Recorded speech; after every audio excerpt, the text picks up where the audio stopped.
मुद्दा गरम है। नमस्कार, दोपहर न्यूज़ में सभी का स्वागत है।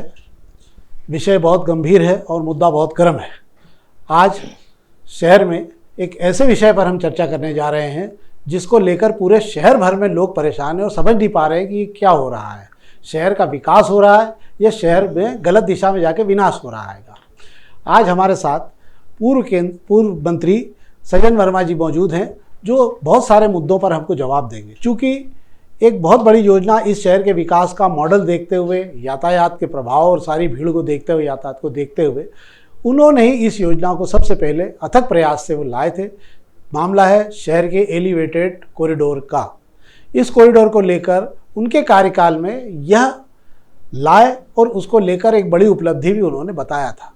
इसी योजना को आगे चलकर फिर जब सरकार गिर गई तब नए मंत्री बने और उसके बाद में फिर कैलाश वर्गीय ने भी इसी योजना को और इसके सर्वे को लेके बताया था कि ये बहुत बढ़िया योजना है, इससे बड़ा ट्रैफिक खत्म हो जाएगा और हम कॉरिडोर को जो है बना लेंगे तो इससे पूरा यातायात का दबाव एबी रोड पर भी समाप्त हो जाएगा, इससे दूसरे सड़कों को भी लाभ मिलेगा। अचानक 2 दिन पहले मुख्यमंत्री जी ने इंदौर के नक्षत्र में हुई बैठक में ये कहा कि नहीं, ये योजना वायबल नहीं है और इसलिए हमने इसे खत्म कर दिया है, कचरे के ढेर में डाल दिया है। इसकी बजाय शहर में हम 10 नए ब्रिज बनाएंगे। आज हमारा सवाल सज्जन भाई से इसी बात को लेकर है कि क्या ये शहर विकास के लिए सही दिशा में जा रहा है या फिर ये प्रयोग में इस शहर का कितना नुकसान हुआ है। सज्जन भाई, आपका स्वागत है। धन्यवाद नवनीत भाई। बहुत बड़ा और गंभीर मुद्दा, चूंकि आप इस योजना को लाए थे और आपने ही इस प्रयास को किया था। हम ये जानना चाहेंगे कि इस योजना के हटने से कितना नुकसान हुआ और इस योजना के बनने से क्या लाभ होता। देखिए, एक महत्वपूर्ण योजना को राजनीति की भेंट भारतीय जनता पार्टी की मध्य प्रदेश की सरकार ने चढ़ा दिया है और उस पर ठप्पा मुख्यमंत्री मोहन यादव जी ने कल की बैठक में लगा दिया। बहुप्रतीक्षित मांग थी। शहर में यातायात का दबाव इतना भयानक है कि अपन बेंगलोर जैसी स्थिति, तमाम बड़े शहरों में जो यातायात की दुर्गति है वो उससे ज़्यादा इंदौर में थी। जब आम जन की मांग उठी और आप जैसे वरिष्ठ पत्रकारों ने जब इस बात की ओर इशारा किया था कि शहर के यातायात एक्सीडेंट हो रहे हैं, धीमी गति से यातायात हो रहा है, तो कोई योजना लाना चाहिए। तब मैं PWD मिनिस्टर था। मैंने अपने सारे अधिकारियों को इंदौर बुला के DPR बनवाई। DPR बनवाने के बाद हमने टेंडर जारी किया। लगभग 300 करोड़ का टेंडर जारी हुआ, एजेंसी फिक्स हो गई, लेकिन 1.25 साल में हमारी सरकार गिर गई। दुर्भाग्यपूर्ण है, ये शहर के लिए दुर्भाग्य था। वो भाजपा की सरकार आई और आती उन्होंने सबसे पहले इस एलिवेटेड कॉरिडोर को, जो LIG से लेके नौलखा भौरकों तक बनना था, 6.5 किलोमीटर का एलिवेटेड कॉरिडोर, तर्क दिया जा रहा है। तर्क तो यही है कि कांग्रेस के नाम पे इतनी बड़ी योजना चली जाएगी। 6.5 किलोमीटर का एलिवेटेड ब्रिज बनना नॉट ए जोक। बहुत विकास की गति हमारे शहर को मिलती, लेकिन कांग्रेस को क्रेडिट नहीं मिले, इसलिए सारी कवायद की गई। तो मेरा ये कहना है, आपके प्रश्न में एक और प्रश्न करें इससे तो मैं बता देता हूँ कि कहा कि टेक्निकली DPR साउंड नहीं है। चलिए मान लिया, क्या मध्य प्रदेश में इंजीनियर नहीं है आपके पास और कि DPR को टेक्निकली सुधार के लागू कर देते, लेकिन उन्हें बनाना ही नहीं था। अब मुख्यमंत्री करेंगे 10 ब्रिज बनाएंगे। अरे जिस चीज़ का टेंडर हो गया, एजेंसी फिक्स हो गई, अब तक तो आधा बन के तैयार हो गया होता। आप कह रहे 10 ब्रिज बनाएंगे, जाने कब पैसा आएगा। अभी आपकी सरकार कंगली हो रही है, 4 लाख करोड़ के कर्जे में तो डूबी। इस पे एक और चीज़ मुझे आप बताइए। अब चूंकि आप दोनों विभागों में नगरीय प्रशासन मंत्री भी रह चुके हैं और PWD भी रह चुके हैं आप, मैं ये जानना चाहता हूँ कि अब जैसे नए सिरे से 10 ब्रिज बनने की प्रक्रिया प्रारंभ होगी, इसमें शहर कितना पीछे जाएगा, कितने साल हम पीछे खसक जाएंगे, कम से कम इतना नुकसान इस शहर को झेलना पड़ेगा तब जाके रास्ता। हल्का सा मैंने पहले प्रश्न में जवाब हल्का सा दिया था कि विकास की गति को रोक दिया गया है। साल भर लगता है टेंडर की प्रक्रिया में। जो टेंडर प्रक्रिया है धीमी गति की, उसमें भी सुधार की आवश्यकता है कि 1 महीने में टेंडर होके आप एजेंसी फिक्स कर दो, फास्ट करना पड़ेगा। लेकिन ये जो अभी वर्तमान व्यवस्था है 9 महीने से 1 साल इनके टेंडर में लगेगा। बात ये ठेकेदार आएगा क्यों? आप सरकार विश्वास खो चुकी है कि जब एक एलिवेटेड ब्रिज का कॉन्ट्रैक्टर फिक्स हो गया, एजेंसी फिक्स हो गई, अब आपने उसे हटा दिया। अब आप 10 फ्लाईओवर बनाने की बात करते हैं। वो समझ रहा है ठेकेदार कि आपकी सरकार में पैसा तो है नहीं, कहाँ से पेमेंट करोगे? कोई टेंडर ही नहीं डालेगा। आपके टाइम पे इस योजना के लिए, इस कॉरिडोर के लिए क्या कुछ पैसा शासन को, मध्य प्रदेश सरकार को मिल चुका था क्या? देखिए 2 बार हुआ है ऐसा। कमलनाथ जी जब भारत सरकार में शहरी विकास मंत्री थे, तब दिल्ली कॉलेज में एक कार्यक्रम में आए थे। तब मैंने उनसे कहा था, तब मैंने छोटे सी मांग की थी कि LIG से लेके ये अपना MY के वहाँ कौन सा चौराहा आता है, व्हाइट चर्च, वहाँ तक के लिए आप ब्रिज के लिए पैसा दीजिए। उन्होंने दिल्ली कॉलेज में घोषणा की कि मैं जाते ही सबसे पहले 2 दिन में तुम्हें खबर करूँगा। और जाते ही उन्होंने मैसेज किया, 300 करोड़ 280 करोड़ 300 करोड़ मंजूर किए थे, 80 करोड़ की पहली किस्त भेज दी। नगर निगम और ये सब बीजेपी की रही है शुरू से, एजेंसियाँ, प्राधिकरण सब, वो 80 करोड़ आज तक पता नहीं नवनीत भाई कि वो है कहाँ। 80 करोड़ की पहली किस्त आ गई। ये उस समय की बात है जब अभी मैं बना, तो पैसा भेजे नहीं, टेंडर होके एजेंसी फिक्स हो गई। जब पैसा आ जाता है तभी ये सारी प्रक्रियाएं पूरी होती है। पैसा हमारे पास बहुत था और हमने दे दिया। ऐसा और भी राज्यों में ऐसा होता है क्या कि टेंडर हो गए और उन्होंने कहा नहीं, कैंसिल कर दो, नए सिरे से फिर हम काम करेंगे? देखिए, जहाँ पे लोग जनता का हित सर्वोपरि मान के चलते हैं, राजनीति को पीछे रखते हैं, वहाँ इस तरह की घटनाएं कभी नहीं होती। हमारी प्रतिबद्धता है, यदि हम राजनीति में हैं, सरकार में है, तो हमारी प्रतिबद्धता उस प्रदेश, उस शहर की जनता के साथ में रहना चाहिए। पर मध्य प्रदेश तो राजनीति का गढ़ बन चुका है। राजनीतिक बदला, दुर्भावना कैसे किया जाए, कैसे नीचा दिखाया जाए, मध्य प्रदेश पूरे हिंदुस्तान में गढ़ बन गया इन बातों। एक और योजना जो इंदौर की बहुप्रतीक्षित योजना थी, मेट्रो, ये भी कमलनाथ जी के कार्यकाल में, आपके कार्यकाल में ही, जिसका शिलान्यास और भूमि पूजन वगैरह सब हो चुका था। इसका कुछ अभी तक योजना पहुंची है, हालांकि इसका अभी हाल कमर्शियल ट्रायल नहीं हो पा रहा है, शायद दिसंबर में होगा, लंबा समय खींच रहा है इसके अंदर। इसमें मेरा एक और सवाल था कि बीच में ये कहा जा रहा था कि शहर के बीच में से जो है इसको ज़मीन के नीचे से निकाल दिया जाएगा, क्योंकि इससे बड़ा नुकसान होगा ऊपर शहर के व्यापार को लेके। और खुद कैलाश वर्गीय जी ने भी कहा था कि नहीं, इस पर लेकर चर्चा होनी चाहिए कि इसको नीचे डाला जाए। पर अभी जो बैठक हुई थी उसके अंदर इस मामले में मुख्यमंत्री ने कोई जिक्र नहीं किया। इसका मतलब माना जा रहा है कि वापस ऊपर की ऊपर ही मेट्रो जाएगी। क्या देखते हैं आप? देखिए, कल बैठक मुख्यमंत्री ने तमाम सारे विभागों की समीक्षा बैठक ली। विकास कार्यों के बारे में भी काफ़ी लंबी चर्चा हुई। अब कायदे से तो कैलाश विजयवर्गीय इसी शहर के हैं, तो मुख्यमंत्री जी प्रभारी हैं, उनको पास में बैठाना था, तो बहुत दूर बैठे हुए थे, अपनी बात भी ढंग से कह नहीं पा रहे थे। लेकिन मुख्यमंत्री ने एक बार भी कैलाश विजयवर्गीय की बात को अनुमोदित नहीं किया कि अंडरग्राउंड निकालेंगे, ये करेंगे।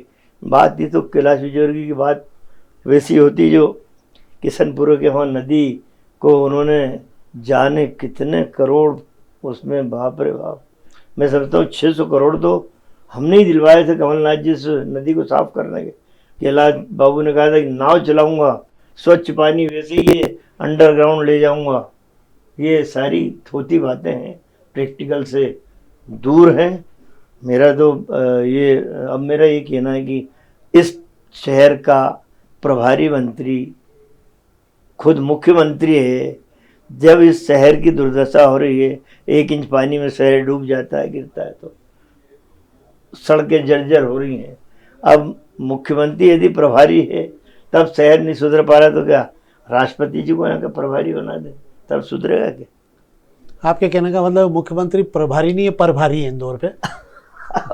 अब देखिए, बड़ा खजाना है उनके पास, भले खजाना खाली पड़ा हो, पर खुरचन तो रह जाती है। अच्छा, इसी बैठक में एक और बात उठी थी, वो महापौर जी ने उठाई थी, जिनको लेके विधायक बड़े नाराज थे कि कोई सुनवाई नहीं हो रही, काम नहीं हो रहा, ये नहीं हो रहा, जो हुआ सब गलत सलत हो गया, खासकर सड़कों को लेके जो खुदाई पाइपलाइन डल रही है। मैं जानना चाहता हूं कि उन्होंने ये कहा महापौर जी ने कि 10 साल से जो काम होना थे वो कुछ भी नहीं हुए, फिर भी स्वच्छता का तमगा तो इंदौर को मिल ही रहा है। आप बता रहे हैं कि क्या वाकई शहर में काम नहीं हुए हैं या ये काम होने की स्थिति नहीं बन पा रही है? नहीं, मैं महापौर पुष्पमित्र भार्गव की बात से सहमत हूँ। इस बड़े शहर के विद्वान महापौर हैं। जब एक विद्वान महापौर इस बात की तस्दीक कर रहा है, मोहर लगा रहा है कि पिछले 10 साल में भोपाल में ही बीजेपी का शासन, दिल्ली में बीजेपी का शासन, इंदौर में बीजेपी का शासन, और इस 10 साल में विकास नहीं हुआ, तो इंदौर की जनता ने भी मान लेना चाहिए कि एक महापौर बोल रहा है तो उसको मानना चाहिए कि वास्तव में विकास नहीं हुआ, नहीं तो हमारा शहर डूबता नहीं। चलो, उनने तो नहीं किया 10 साल में। पुष्पमित्र जी, आप बता दीजिए आपने क्या किया? पूरा शहर तो भंगार हो रहा है। पर मुझे खुशी है कि बीजेपी पे उन्होंने तंज कसा। मैं तो कह रहा हूँ सही बोला कि तीनों जगह भाजपा का शासन है और विकास की गति 0 है। अब संजय भाई कुछ संगठन पे बात कर लें, कांग्रेस की हालत पे बात कर लें। पिछली बार कांग्रेस पूरी सफाया हो गया, 29 सीटों पे कहीं पर भी ठिया पाया नहीं लगा। एक तो इसका आप क्या कारण मानते हैं? दूसरा, इसी से जुड़ा हुआ एक सवाल है कि क्या कमलनाथ जी जैसे कद्दावर नेता के बराबरी या उनको हटाकर जीतू पटवारी को अध्यक्ष बनाया जाना क्या सही निर्णय था? क्योंकि दोनों के कद में और दोनों की जमीनी पकड़ में बहुत फर्क था। देखिए नवनीत जी, जहाँ तक मेरी जानकारी है, जो कमलनाथ जी से मेरी चर्चा उन दिनों में इस संदर्भ में हुई थी, तो उन्होंने स्पष्ट कहा था कि हाई कमान ने मुझसे पूछा अध्यक्ष के रिप्लेसमेंट के लिए, तब मैंने ही जीतू पटवारी का नाम हाई कमान को सुझाया था, राहुल जी और मल्लिकार्जुन खड़गे को। मैंने ही कहा था कि जीतू यंग है, डायनामिक है, और यूथ कांग्रेस बड़ी सफलता के साथ जीतू पटवारी ने चलाई है, और 2 बार चलाई। एक बार तो खुद जीतू थे, दूसरी बार छोटे भाई उनके कुणाल, उन्होंने भी मध्य प्रदेश यूथ कांग्रेस चलाई। तो एक बड़ा तबका यूथ कांग्रेस का जो अब उम्र पार करके कांग्रेस के लिए काम कर रहा था, एक बड़ी फौज है। तो मैं समझता हूँ कि जीतू पटवारी से अच्छा रिप्लेसमेंट नहीं हो सकता था। क्या कांग्रेस 2029 की तैयारी कर रही है या अब आगे आने वाले समय में 2034 की तैयारी कर रही है? क्योंकि दोनों जगह कुछ दिखता नहीं मेरे को, इसलिए। ऐसा नहीं है, कोई भी दल चुनाव जीतने के लिए और सरकार बनाने के लिए चुनाव लड़ता है, और जो हालात बन रहे हैं मध्य प्रदेश के साथ ही संपूर्ण देश के, वो धीरे धीरे बदलाव की तरफ इशारा कर रहे हैं। लोग उब गए हैं, असल में उब गए हैं लोग नरेंद्र मोदी के बड़े बड़े भाषणों से। जहाँ जाएंगे, अमेरिका जा रहे हैं, जापान जा रहे हैं, 2-4 हज़ार की भीड़ पहले ही पहुँचा देते हैं, मोदी मोदी।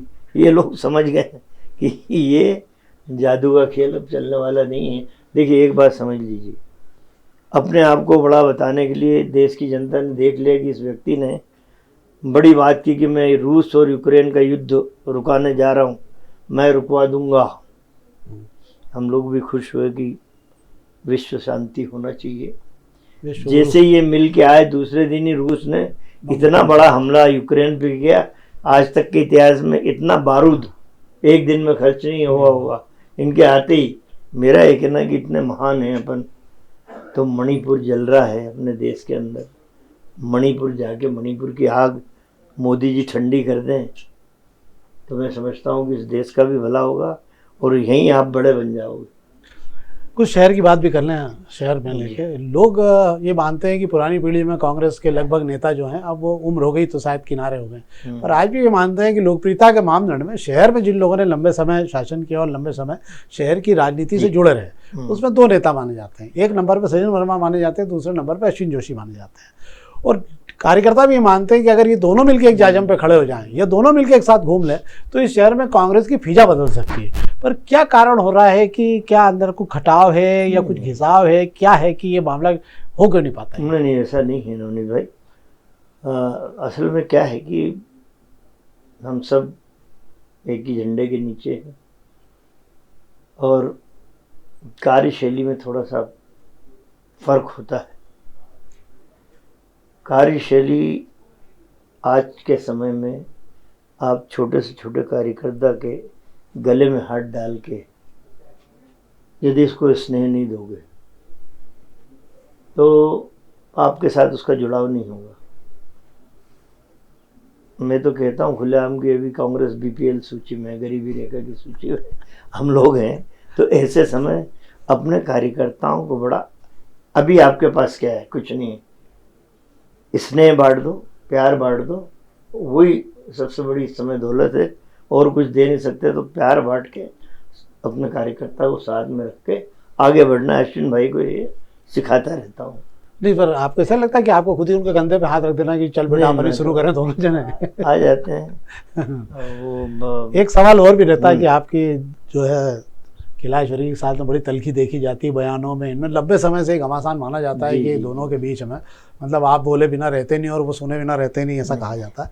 मैं जानना चाहता हूँ कि व्यक्तिगत रूप से कैलाशवरी और आपके रिश्ते कैसे क्या है? नहीं, हम लोग दोनों अच्छे हैं, पुराने मित्र हैं। अब देखिए, कभी भी आप बयान उठा के देखना नवनीत भाई, पहले कैलाश भाई का बयान आता है। न तो राहुल गांधी के लिए आएगा, सोनिया गांधी के लिए आएगा, या दिग्विजय सिंह कमलनाथ के लिए आता है, चुन्नू मुन्नू। जब उनका बयान आता है तब मेरी प्रतिक्रिया आती है। मैं कभी आगे से कैलाश भाई के बारे में नहीं बोलता। आज भी तमाम पत्रकारों ने आकाश बरी हो गए बल्ला कांड में, जहाँ प्रधानमंत्री तक गई थी। मैंने आकाश क्या करे उसमें? जब एक जज अपना निर्णय दे रहा है, उसे बरी कर रहा है, तो जज के निर्णय को मानना चाहिए। अब प्रश्न उठना चाहिए यहाँ की पुलिस पे, जिसने विवेचना ठीक नहीं की। न्यायाधीश से हमने कहा कि जो बायस है, जिसने रिपोर्ट लिखाई थी, एक नेता का चरित्र हरण किया रिपोर्ट लिखा के कि बल्ले से मारा, बयान में पलट गया, तो उसके खिलाफ FIR जज ने कराना चाहिए कि ऐसे झूठे प्रकरण क्यों लगाए जाते। तो मैं चाहता तो आकाश के खिलाफ बयान देता, गलत है।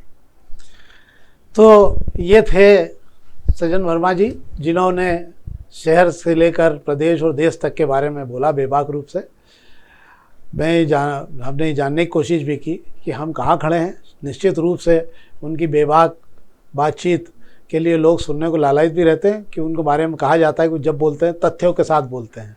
तो हम चाहेंगे कि आप देखते रहिए दैनिक दोपहर की ओर से। धन्यवाद।